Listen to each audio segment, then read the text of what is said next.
Това е най-красивото село в Русия, но не бива да откъсвате поглед от него, защото когато едно място изглежда перфектно, нещо често е внимателно скрито. Вятское се представя като идеалното руско селско село, но разходката през него разкрива нещо съвсем различно. Всяка сграда разказва история. Някои са написани на туристически табели, други са зърнати в очите на тези, които са живели там от векове. Не всички от тях искат да излязат наяве. Това видео няма да покаже само красивите снимки. Тук ще видите ежедневието зад фасадата, човешките взаимоотношения в село, където всички се познават, традиционната кухня с нейните безспорни правила, жените с безгрижна красота и силен характер, православните традиции, които все още господстват, слуховете, за които се шепне, и вярванията, които влияят на личните решения. Защото Вятское се появява внезапно, като образ, твърде девствен, за да бъде случайен. Търговски къщи от 19 век, подредени с прецизност, фасади, реставрирани до последния детайл, прозорци, отразяващи небето, сякаш нищо лошо не се е случило там. Улиците са безупречни, няма излишен шум. Православните църкви доминират пейзажа със своите спокойни куполи, докато близката река тече бавно, почти послушно. Всичко вдъхва усещане за баланс. И точно за това е обезпокоително. Вятское не е просто място за снимки. То наблюдава посетителя, както посетителят наблюдава него. И това, което откривате там, не се намира в брошури или екскурзоводски материали.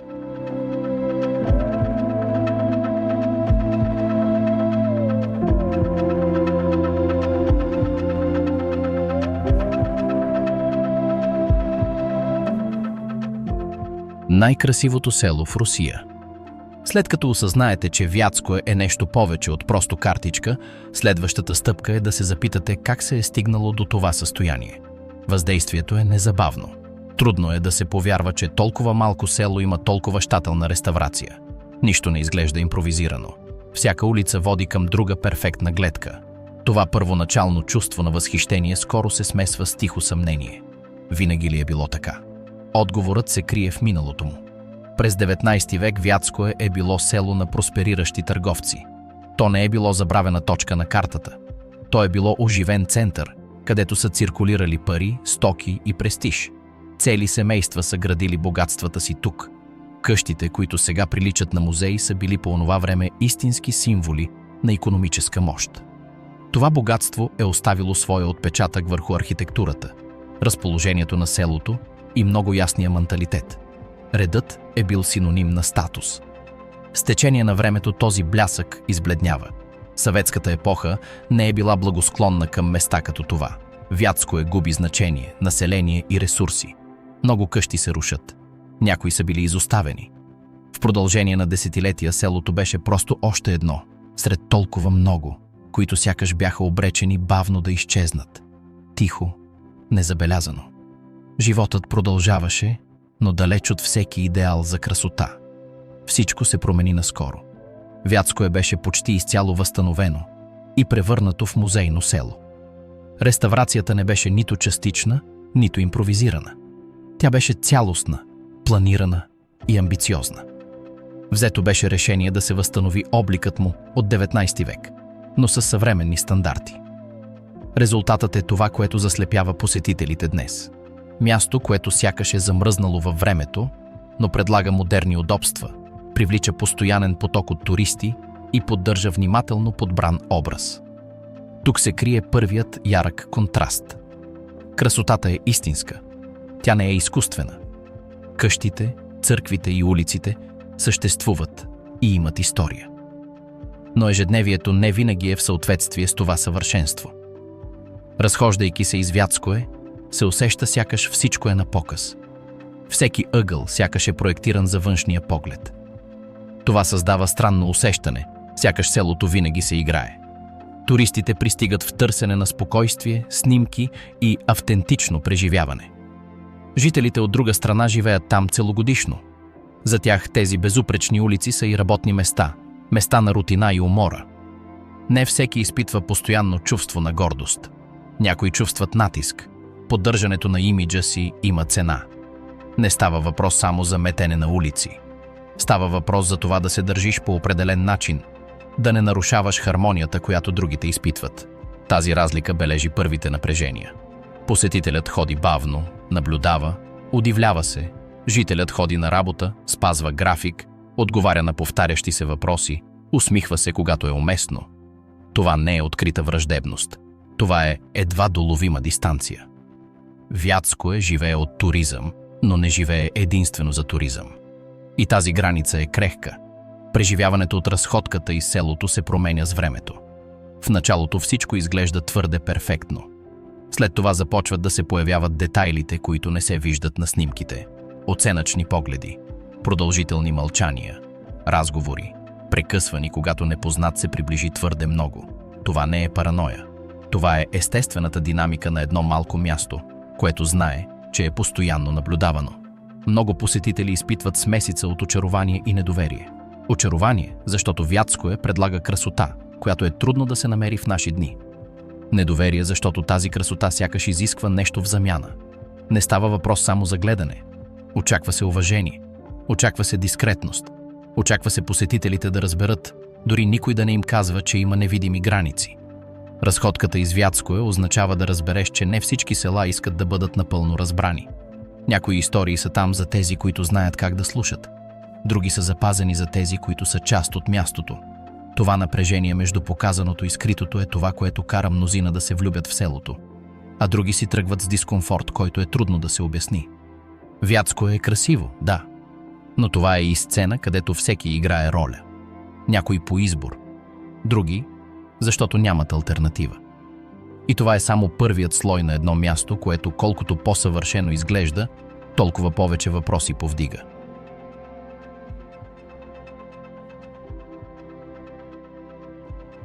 Жени, магнетизъм и емоционален живот в малък град. Във Вятское жените не остават незабелязани, но и не се показват. Присъствието им се усеща, преди да бъде разбрано. Има нещо в начина, по който вървят по тихите улици, как задържат погледа ви само секунда по-дълго от необходимото, в сдържания начин, по който заемат пространството.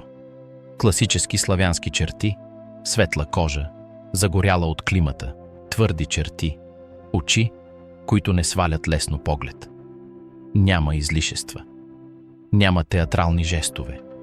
Елегантността не е поза. Тя е следствие от заобикалящата ги среда. Градът оформя характера. Животът в малко, наблюдавано, подредено място, пропито с история, отпечатва особен начин на движение и общуване. Тук тялото говори по-силно от думите. Жестовете са премерени. Усмивките не се дават свободно. Всяко взаимодействие носи истинска тежест, защото няма анонимност. Във Вятское това, което правите днес, се помни утре. А това, за което се загатва, може да стане тема на разговор, без никога да бъде изречено на глас. Привличането съществува, но е мълчаливо. Не се проявява в директни фрази или очевидни ухажвания. Изгражда се в погледи, разменени в магазин, в повтарящи се срещи, които изглеждат небрежни, в кратки разговори, които не казват нищо конкретно, но оставят осезаемо напрежение, висящо във въздуха. За някой отвън това може да бъде обезпокоително. Мнозина бъркат тази резервираност със студенина. Други я тълкуват като незаинтересованост. И двете обикновенно грешат.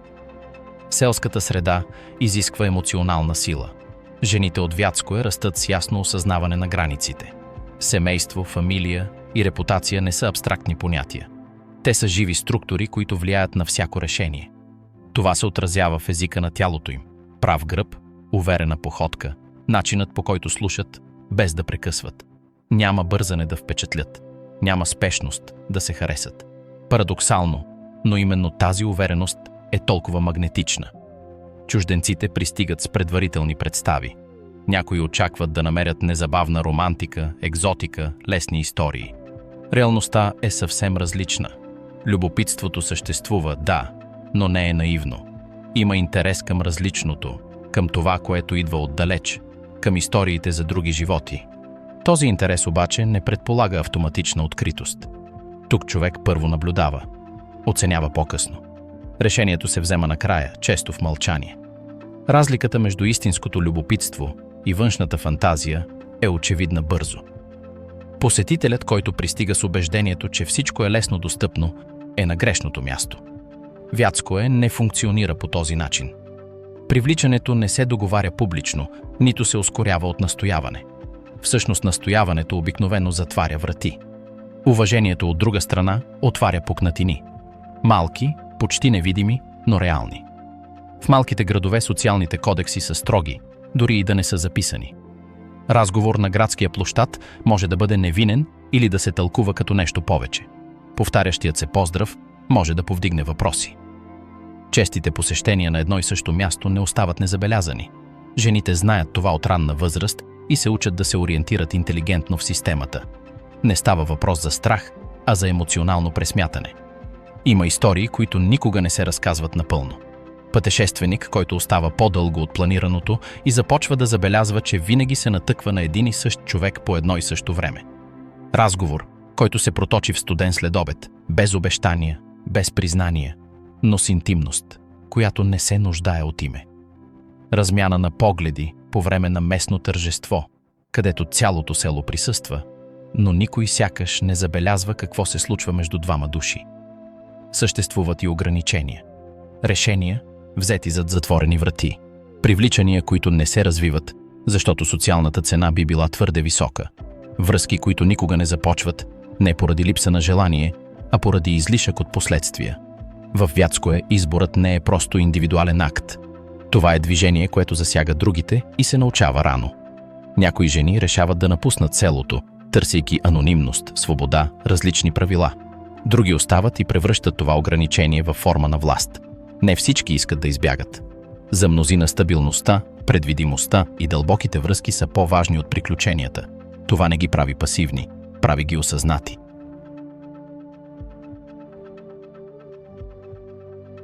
Рутина, социален контрол и тишина. Животът във Вятское целогодишно не е нищо подобно на посещение за уикенд. Когато автобусите тръгнат, камерите се прибират и улиците се връщат към бавния си ритъм, селото разкрива истинската си логика. Това не е място, замръзнало във времето. Това е място, където времето се повтаря с точност. Всеки ден прилича на предишния, не от монотонност, а от необходимост. Рутината тук не е комфорт. Това е структура. Сутрините започват рано, не от амбиция, а от навик.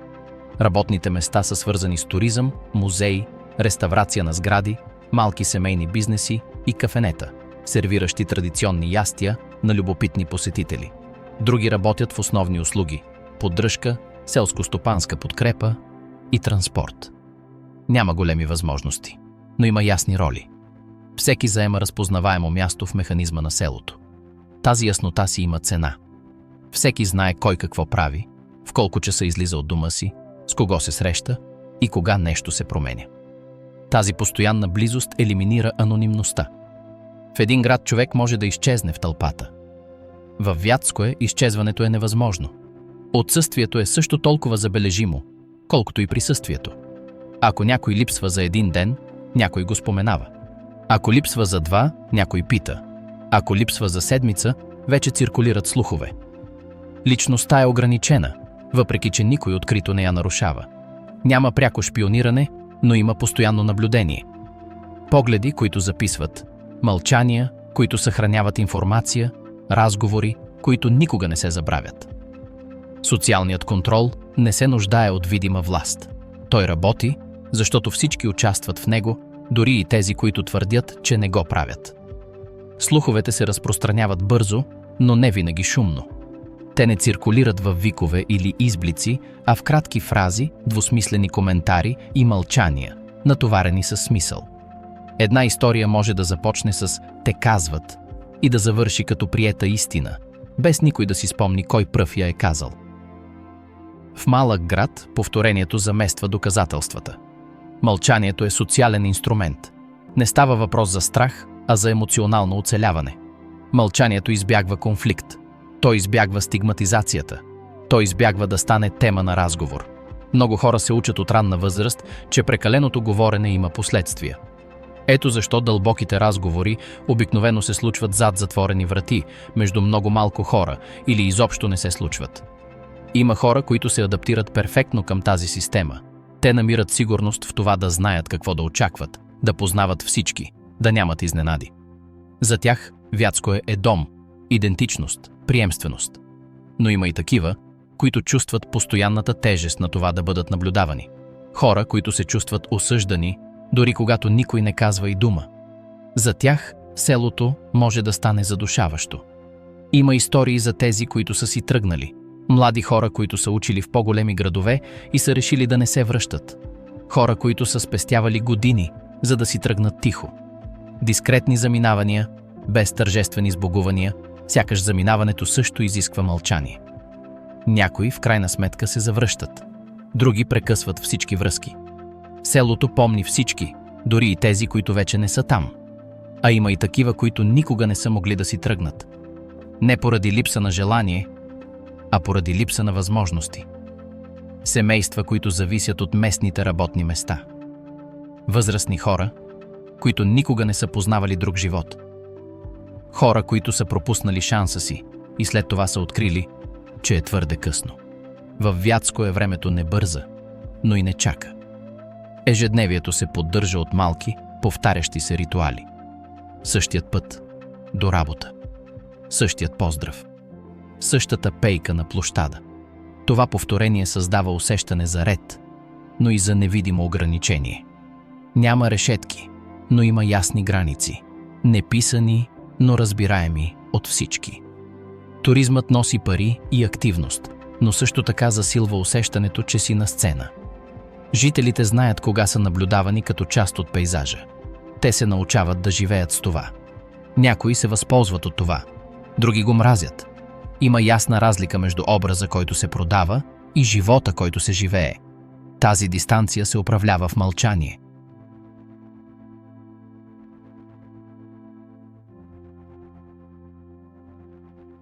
Религия, вяра и обичаи, които не подлежат на обсъждане. В Вятское религията не е тема на открит разговор, нито декоративен елемент за посетителите. Тя е постоянно, мълчаливо присъствие, дълбоко интегрирано в ежедневието. Православната църква тук не действа като видим спектакъл за туристите, а като морална структура, която нарежда поведение, графици и решения. Няма нужда да говорим за вярата, за да знаем кой я уважава и кой не. Тя е забележима в жестовете, в отсъствията, в начина по който се гледат определени църкви и в начина по който се понижават гласовете, когато се минава покрай златен купол. Селските църкви не доминират пейзажа по размер, а по значение. Камбаните им отбелязват повече от просто времето. Те сигнализират вътрешни ритми, които жителите разпознават без да се замислят. Има дни, когато звукът призовава, други, когато напомня и някои, когато предупреждава. Хората знаят кога е уместно да спрат за няколко секунди, дискретно да се прекръстят или просто да замълчат. Неспазването на това не предизвиква незабавен скандал, но се записва. Вярата във Вятское не се показва, тя се практикува. Това е очевидно в малки, ежедневни действия, които остават незабелязани от външни хора. Палене на свещ преди важно пътуване, избягване на определени задачи в определени дни, неметене на къщата на определени дати и въздържане от обсъждане на семейни въпроси в определени моменти от религиозния календар. Тези практики не винаги се обясняват. Те просто се приемат за част от естествения ред на нещата. Религиозните празници не се възприемат като шумни социални събития. Те са време на размисъл, повторение и приемственост. Общността участва, защото винаги е участвала. Семействата се организират около тези дати. Посещенията се планират, решенията се отлагат и конфликтите се поставят на пауза. Религията действа като времева рамка, която организира емоционалния живот на селото. Влиянието на църквата се простира отвъд храмовете. То присъства в начина, по който се оценяват взаимоотношенията, как се изгражда репутацията на семейството и очакванията, които се поставят върху всеки индивид. Брак, раздяла, съжителство, отглеждане на деца, грижа за възрастни хора. Всичко е проникнато от представа за това, кое е правилно, която има религиозни корени, дори когато Бог не е изрично споменат. Във Вятское вярата функционира като колективна идентичност. Да не вярваш открито не е престъпление, но не е и нещо, което се обявява. Религиозният неутралитет често се тълкува като дистанция, преувеличената преданост, като подозрение. Балансът е норма. уважение без хвалба, спазване без налагане. Тези, които разбират този кодекс, се ориентират по-лесно в селото. Важни семейни решения рядко се вземат, без да се вземе предвид религиозното въздействие. Избор на кръстници, определяне на дати за сватба, вземане на решения за преместване, приемане или отхвърляне на определени възможности за работа. Всичко преминава през филтър, който не винаги е съзнателен, но въпреки това е на лице. Пренебрегването му може да генерира невидими напрежения, които се проявяват дълго след това. Религията също така определя какво не се обсъжда. Има въпроси, които не се задават, граници, които не се прекрачват, мнения, които се пазят за себе си. Не от страх, а от уважение към структура, която е поддържала общността поколения наред. В едно малко място откритото оспорване на тези основи не провокира пряка конфронтация, но води до постепенна изолация. Има местни истории за хора, които са избрали да живеят отделно от тези обичаи. Те не са били изгонени или публично изолирани. Те просто са спрели да бъдат канени, консултирани и взети предвид. Във Вятское вярата не наказва с шум. Тя наказва с тишина. В същото време църквата предлага утеха. Във времена на криза, загуба или несигурност, много жители намират в религиозните ритуали начин да се поддържат емоционално. Не става въпрос само за вяра в божественото, а за участие в нещо, което свързва миналото, настоящето и бъдещето. Вярата функционира като споделен език, който намалява самотата.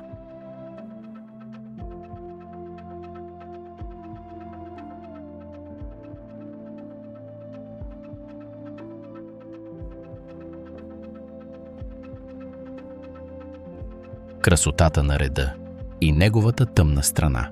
Вятское блести на пръв поглед, защото всичко изглежда точно там, където трябва да бъде. Безупречните фасади, чистите улици, добре поддържаните цветя, неизношените табели и липсата на хаос създават образ, който излъчва спокойствие, стабилност и гордост. Това съвършенство обаче си има цена. Поддържането му има човешка цена, която рядко се появява на снимки или обиколки с екскурзовод. Редът в този град не е просто естетически, то е постоянно изискване. Натискът за запазване на този образ е ежедневен и безшумен. Няма табели, които да го показват, няма видими писмени правила, но всеки знае как трябва да се държи.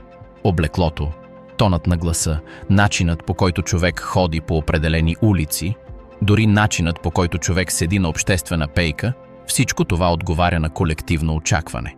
Не става въпрос за съзнателно действие в полза на туриста, а за поддържане на последователност, която е станала част от идентичността на мястото.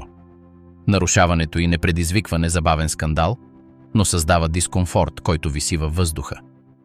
Много жители признават в лични разговори, че животът в такъв внимателно наблюдаван град създава постоянно напрежение.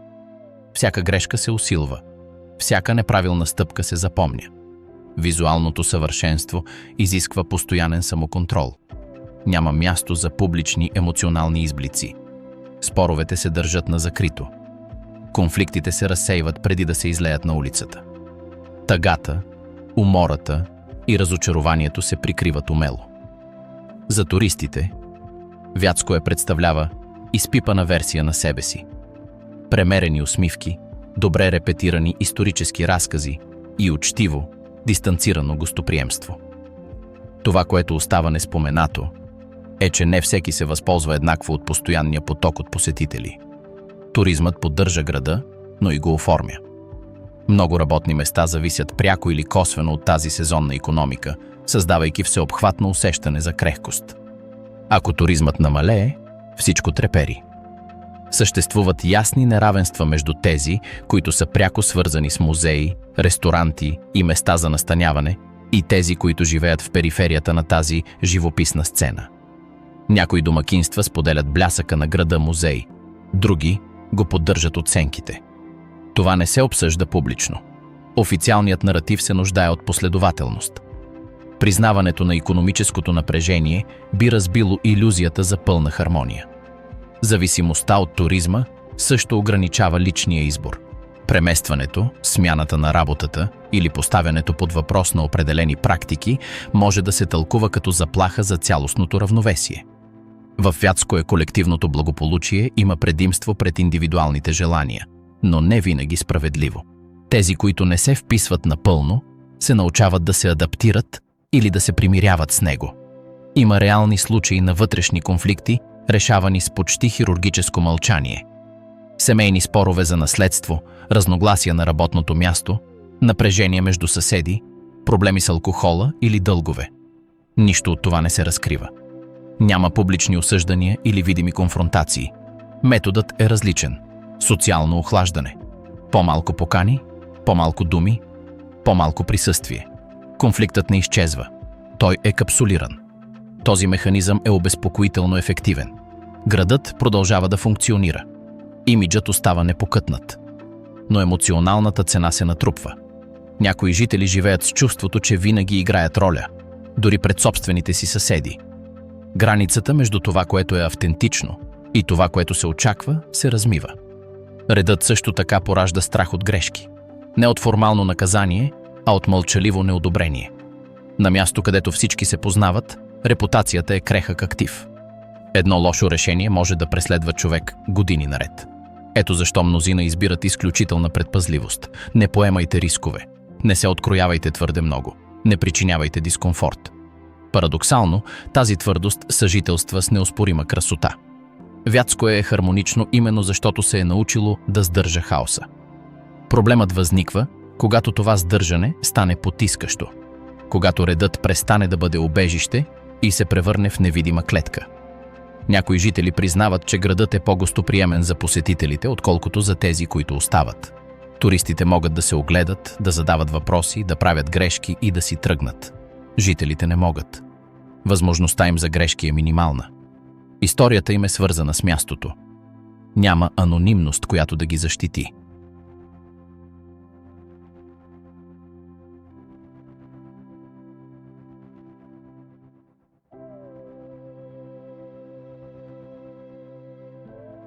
Фестивали, тържества и традиции не за всеки.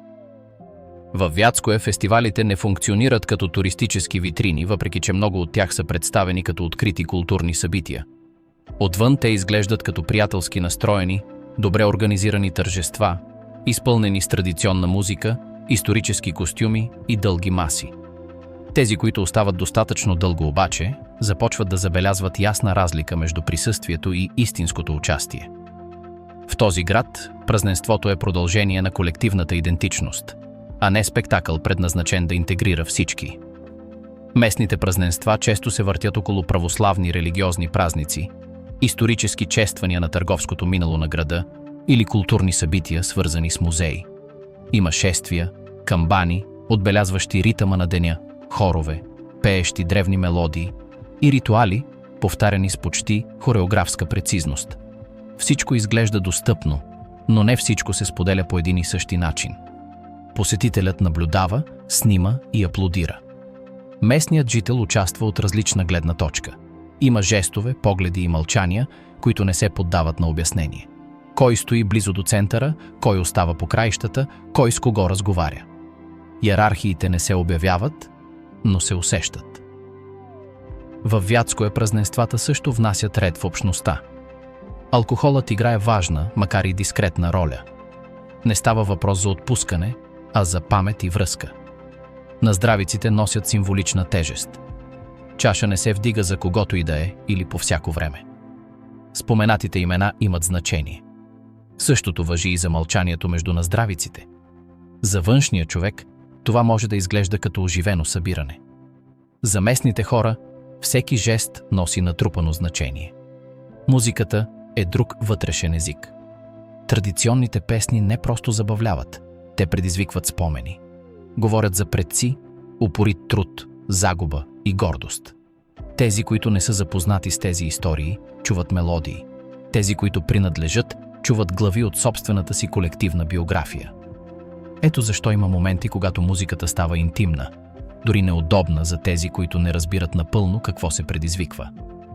При някои празненства внимателно поддържаната фасада се пропуква за момент. Силен смях, кратки спорове, които бързо угасват, погледи натоварени с стари разногласия. Нищо не експлодира, но нещо се разкрива. Това са секунди, в които градът престава да бъде картичка и показва човешката си страна. Тези моменти често остават незабелязани от случайния посетител, но не и от тези, които наблюдават отблизо. Има фестивали, където туристите са добре дошли само до определен момент. Те могат да участват в публичните аспекти, в организираните събития, в културните турове. Но когато празникът се премести в частни пространства, границата става ясна. Няма обяснения или директни откази. Поканата просто не пристига. Това не е враждебност. Това е защита на кръга. Някои посетители си спомнят с дискомфорт точния момент, в който са разбрали, че не са част от него. Разговор, прекъснат при приближаване, маса, на която няма място, обща покана, която никога не се материализира. Няма презрение, но има твърда дистанция. Вятское не се отваря напълно за всеки, най-малкото по време на най-значимите си ритуали. Религиозните празненства са най-емоционално частните. Въпреки че всеки може да влезе в църква по време на фестивал, не всеки участва по един и същи начин. Има молитви, които не се споделят, жестове, които само някои изпълняват, погледи, които признават принадлежност. Вярата тук не се показва, тя се практикува. И това прави огромна разлика. Местната гордост е силно усещана през тези времена. Гордост от историята, от възстановяването на селото, от това, че е устояло на изоставянето и е процъфтяло отново. Тази гордост не търси външно одобрение. Всъщност, то се чувства неудобно, когато е прекомерно възхвалявано от външни хора. Вятское не иска да бъде възхищавано. То иска да бъде уважавано.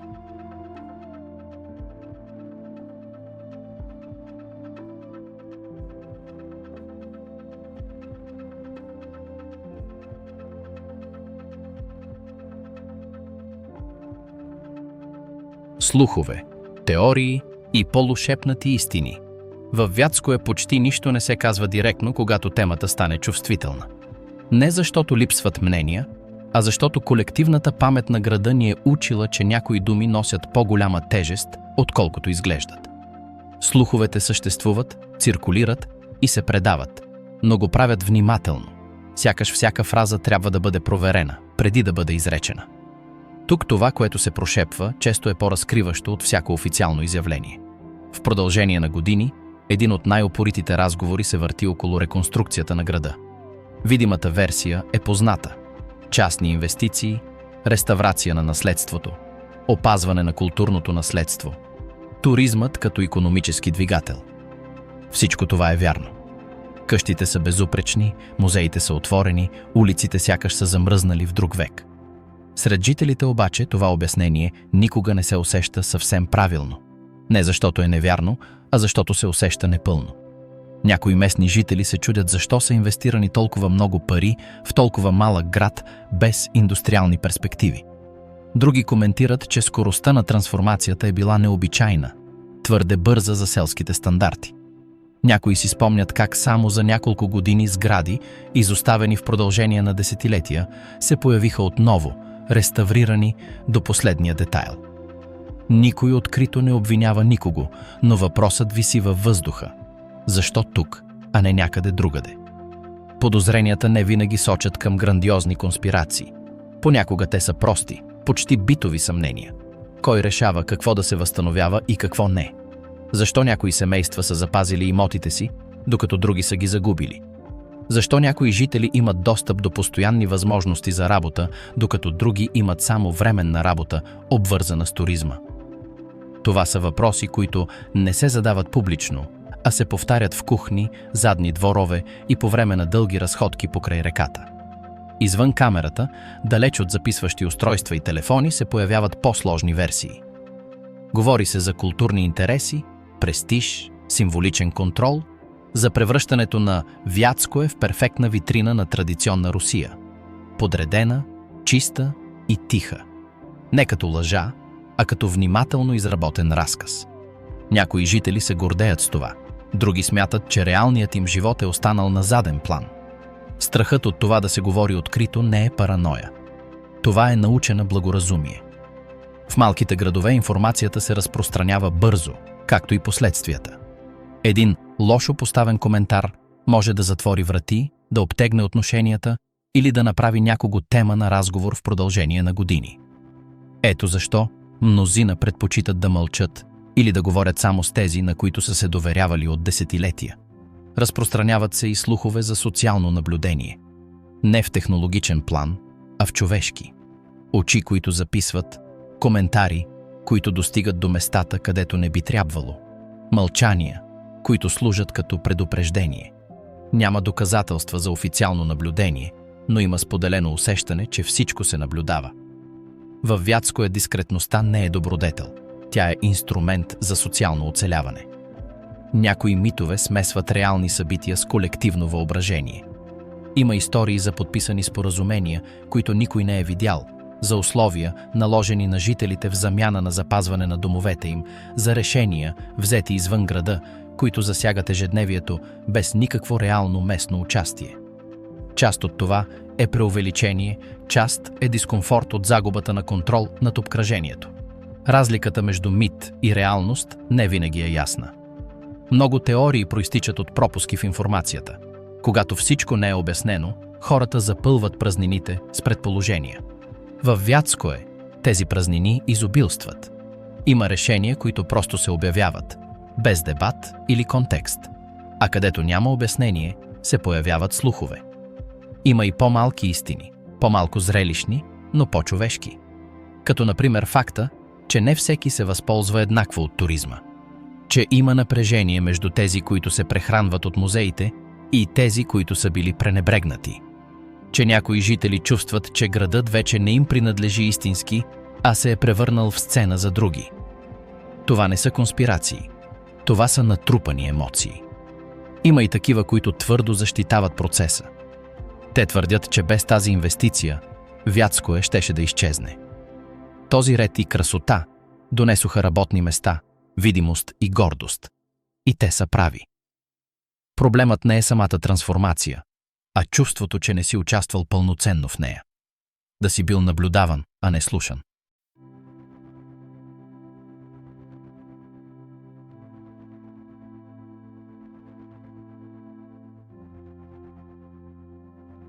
Вятско селото, което те наблюдава. Пристигането във Вятско е като да стъпиш в свят, където красотата изглежда почти твърде несъзнателна.